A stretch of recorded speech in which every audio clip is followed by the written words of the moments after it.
Okay, so now for this part of the video, we are going to shampoo the patient's hair, shave the face, give oral care, as well as give a bed bath and perineal care. First, we're going to start with the shampooing the patient's hair. So, in a hospital setting, let's just say that there's a water collecting bucket on the floor next to me. So the first thing I always do, hello Mr. Johnson, I'm Nurse Valencia. We're gonna shampoo your hair because it's important for your personal hygiene and keeping you healthy. Can I just see your wrist bracelet, please? Thank you, Mr. Johnson. Then we would inspect underneath the patient's bed, inspect the room, make sure there's no hazardous spills or anything like that. Make sure that the bed's wheels are locked.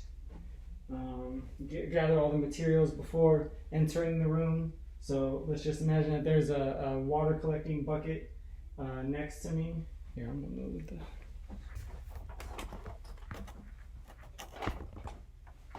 So there's a water collecting bucket on the floor, and then all right, Mr. Johnson, I'm gonna have you lift your head a little bit. So then I would put another water collecting bucket under his head, kind of, but his head would still be on the pillow.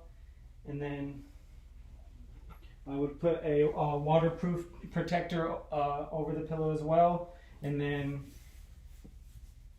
a towel over his chest to minimize the mess in the water as much as possible.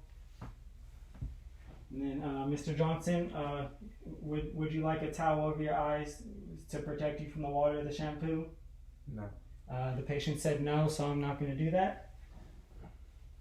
Okay, Mr. Johnson, I'm just going to make sure before you pour the water, you tell the patient where you're going to do it always. All right, Mr. Johnson, I'm just going to pour some water on your hair to wet it a little bit. You can just lift your head up a little bit.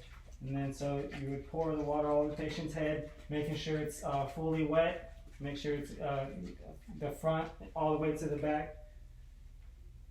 Okay, and then next you would get your, make sure it's lukewarm or warm water, not cold. And then next you get your shampoo. All right, Mr. Johnson, put the shampoo in your hair now. Put the shampoo, make sure you put a good amount so you can lather it around the whole head. And then make sure that you lather it,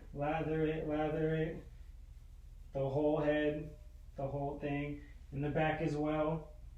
And then make sure that you're kind of in a way giving the patient a massage on their head as well, because that feels good too.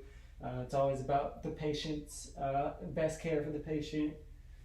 And then once you feel like the whole head is lathered well and soaped up really good, then all right, Mr. Johnson, now I'm gonna rinse your hair, and then make sure that you lift the patient's head up slightly.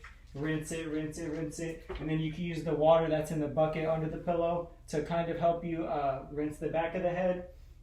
And then after that, you would get a separate towel.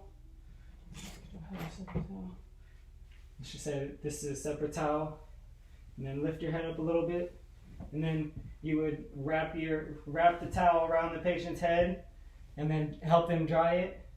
And then once you feel like it's dry enough, Mr. Johnson, do you feel like your hair is dry enough? Mm-hmm. The patient says yes. And if the patient has longer hair, if they feel like their hair is not dry enough, then if hospital protocol allows it, you can use a blow dryer on it. So Mr. Johnson, would you like me to style your hair in any way, or is it okay how it is? It's fine.